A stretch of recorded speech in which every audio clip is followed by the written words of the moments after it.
Assalamualaikum warahmatullahi wabarakatuh.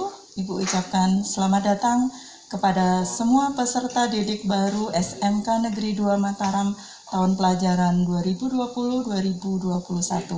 Selamat mengikuti kegiatan MPLS. Bismillahirrahmanirrahim. Puji syukur kehadirat Allah Subhanahu wa Ta'ala yang telah melimpahkan kita nikmat kesehatan dan nikmat kesempatan sehingga kita semua bisa mengikuti kegiatan MPLS tahun ini dengan baik dalam kondisi yang tetap sehat dan semangat.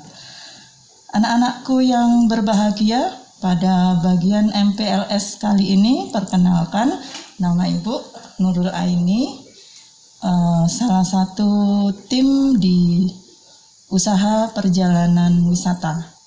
Pengalaman Ibu mengajar di SMK 2 Mataram ini udah 22 tahun ya, cukup lama ya. Baik, materi MPLS yang akan Ibu sampaikan adalah tentang bagaimana cara belajar yang efektif. Kemudian di bagian kedua nanti tentang sedikit pengenalan tentang kurikulum 2013. Baiklah, untuk metode belajar efektif tentunya kalian semua sudah sering ya belajar mulai dari prasekolah, TK atau playgroup, kemudian di sekolah dasar dan di SMP atau sanawiyah tentunya. Masing-masing kalian mempunyai cara belajar yang berbeda-beda tentunya.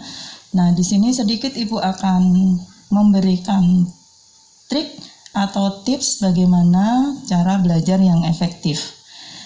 Yang pertama, tentunya kita harus selalu memulai kegiatan dengan berdoa agar apa yang kita lakukan akan mendapatkan hasil dan bermanfaat tentunya. Nah,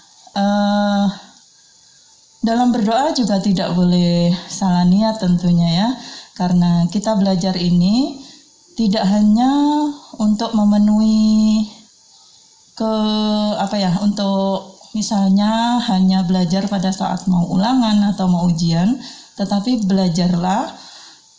berniatlah belajar untuk kehidupan sehari-hari kalian, berniatlah belajar untuk kebermanfaat hidup kalian. Kemudian yang kedua, setelah berdoa tentunya sebaiknya kita rajin membaca, karena seperti pepatah bilang, dengan membaca kita bisa membuka jendela dunia. Maksudnya di sini adalah tanpa kita rajin membaca, kita tidak mengetahui apa yang terjadi di dunia luar. Ada hal-hal baru ataupun yang sekarang lebih canggih tentunya ya. Baca bisa dimanapun dengan apapun. Jadi semua fasilitas bisa kalian manfaatkan, terutama gadget ya. Nah, HP ini manfaatkanlah dengan baik, manfaatkan dengan cerdas, karena disebut juga dengan smartphone ya, ponsel yang cerdas. Maka kita juga harus bisa memanfaatkan dengan cerdas. Rajin membaca dimanapun, karena biasanya kalian membawa HP kemanapun. Bacalah seperti yang ada dalam Al-Quran. Iqra ya, baca. Kemudian setelah membaca, ada beberapa anak yang biasanya rajin membuat intisari pelajaran. Nah, membuat intisari pelajaran ini bisa dengan memberikan tanda pada apa yang kalian baca. Misalnya kalau bacanya tidak menggunakan smartphone, kalian bisa memanfaatkan yang kalian punya di rumah tentunya ya. Ada stabilo warna-warni atau spidol warna-warni buat memberi tanda bahwa hal-hal penting sudah kalian tandai, dan ketika akan dibaca ulang kalian akan mengingatnya dengan baik. Tentunya tips belajar yang efektif berikutnya adalah disiplin. Jadi dalam setiap hari kita punya 24 jam, itu sebaiknya ada beberapa menit yang kalian pakai untuk belajar. Jadi entah itu 5 menit, boleh, waktunya kapan saja terserah. Yang penting dalam satu hari itu ada kegiatan belajar. Nah, dengan disiplin ini, maka kita tidak akan melakukan belajar yang sangat berlebihan pada saat-saat tertentu. Yang sering disebut dengan anak-anak zaman sekarang itu sistem SKS ya, atau sistem kebut semalam. Jadi ketika mau ulangan baru belajar. Jadi hanya semalam. Nah ini kemungkinan kurang berkah ya. Nah, dengan disiplin dan menggunakan waktu yang sangat baik, tidak berlebihan, ini lebih berkah ya tentunya. Apa yang kalian pelajari itu lebih bermanfaat dan nyangkut di otak kita juga lebih lama biasanya. Hal lain yang bisa kalian jadikan tips adalah rajin bertanya, terutama pada hal-hal yang kalian tidak paham.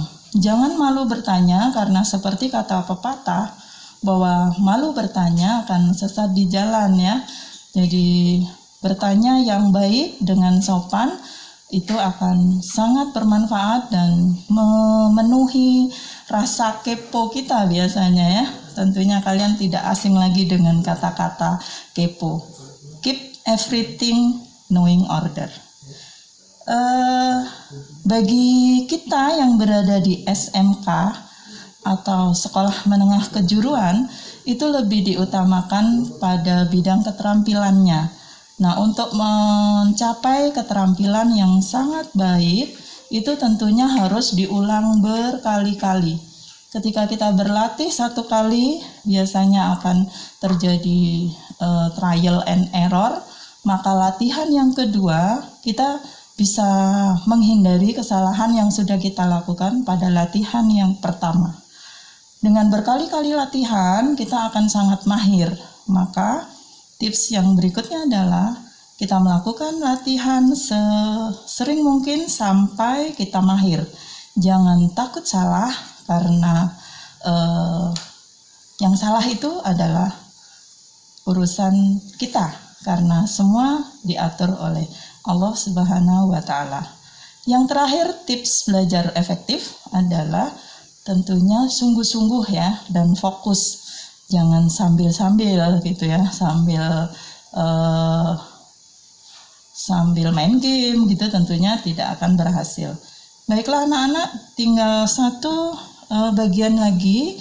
Ibu ingin memperkenalkan atau mereview kembali, mungkin dari SD atau SMP, kalian sudah sangat mengenal tentang kurikulum 13 ya, walaupun tahunnya sekarang sudah tahun 2020, tapi kurikulumnya masih disebut dengan kurikulum 13, karena kurikulum ini lahir di tahun 2013 ya, bukan lahir tapi diterapkan pada tahun 2013. Hanya ada empat aspek yang harus kita tekankan di sini. Yang pertama adalah aspek spiritual dan aspek sikap, itu yang harus dilakukan sehari-hari. Pada akhirnya penilaian dan mata pelajaran di kelas ini yang untuk masing-masing mata pelajaran akan dinilai tentang pengetahuan dan keterampilan kalian. Baiklah, mudah-mudahan materi kali ini bermanfaat buat kalian. Untuk yang ingin bertanya, nanti kita bisa bertanya online atau offline. Silahkan selalu aktif bertanya, supaya apa yang kalian belum ketahui bisa diketahui dengan baik. Billahi taufik wal hidayah. Wassalamualaikum warahmatullahi wabarakatuh.